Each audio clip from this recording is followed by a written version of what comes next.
Hartley's Henry Fool is a darkly comic, oblique meditation on art, failure, and accidental genius. It won Best Screenplay at the 1998 Cannes Film Festival, standing in sharp contrast to Theo Angelopoulos' Palme d'Or winning Eternity in a Day.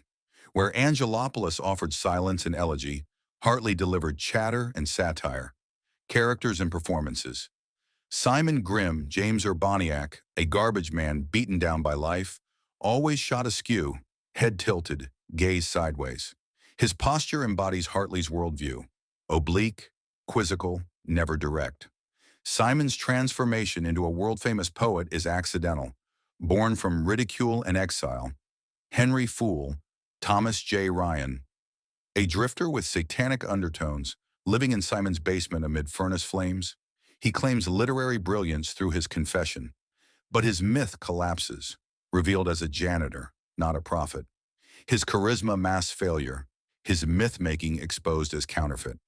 Mary, Maria Porter, and Faye, Parker Posey, Simon's pill-dependent mother and chain-smoking sister, orbit Henry, drawn to chaos. Their attraction underscores Hartley's theme. People gravitate toward disruption, even when it offers no salvation. Themes, oblique vision.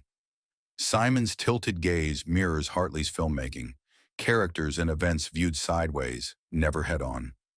Failed myth-making, Henry's confession collapses, while Simon's effortless poetry becomes the true broadcast.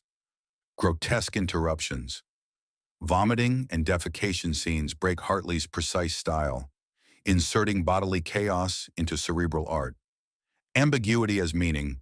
Hartley resists closure. Simon doesn't become a savior. Henry isn't Mephistopheles. The refusal to cohere is the film's meaning.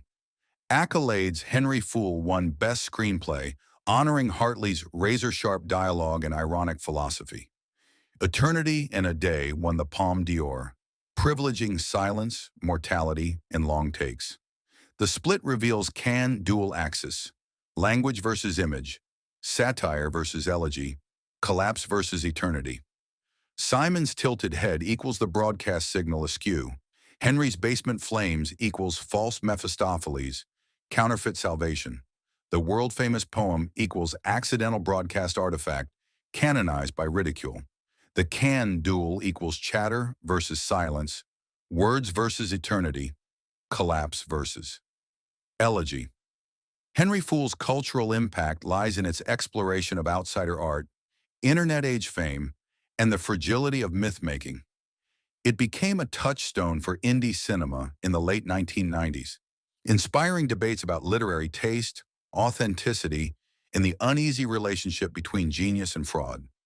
Indie Cinema Landmark, released in 1997 and awarded Best Screenplay at Cannes in 1998, Henry Fool marked Hal Hartley's most ambitious work, blending dark comedy with philosophical inquiry. It cemented Hartley's reputation as a filmmaker who viewed the world askew and obliquely, mirroring Simon Grimm's tilted gaze. Art, culture, and literary taste. The film dramatizes the tension between authentic creativity and pretentious self-mythologizing. Simon's accidental poetry becomes world-famous, while Henry's confession collapses into irrelevance. This dynamic sparked cultural conversations about who gets to be called a genius and whether art's value lies in intention or reception. Internet-age resonance. Simon's poem achieves notoriety after being posted online, making Henry Fool one of the first films to dramatize internet-driven literary fame. The controversy, adoration from avant-garde readers, condemnation from conservative politicians, anticipated later debates about digital virality, censorship, and cultural gatekeeping. Trilogy and long-term influence. Hartley expanded the story into a trilogy, Faye Grimm, 2006, and Ned Rifle, 2014. This continuity gave the characters mythic longevity, allowing audiences to revisit Simon, Faye, and Henry across decades. The trilogy reinforced Hartley's commitment to documenting his time and place, embedding cultural anxieties about art, politics, and morality into evolving narratives. Cultural legacy, indie credibility. It remains a cult classic, studied for its eccentric structure in Hartley's precise visual style.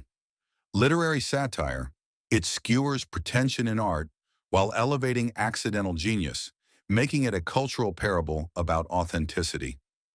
Mythic failure. Henry Fool himself became a symbol of failed myth-making, a counterfeit prophet whose charisma masked collapse. For me, it's a perfect artifact. Simon's tilted gaze as the crooked broadcast signal, Henry's flames as false Mephistopheles, and the internet poem as mythic scarcity reframed as cultural collapse.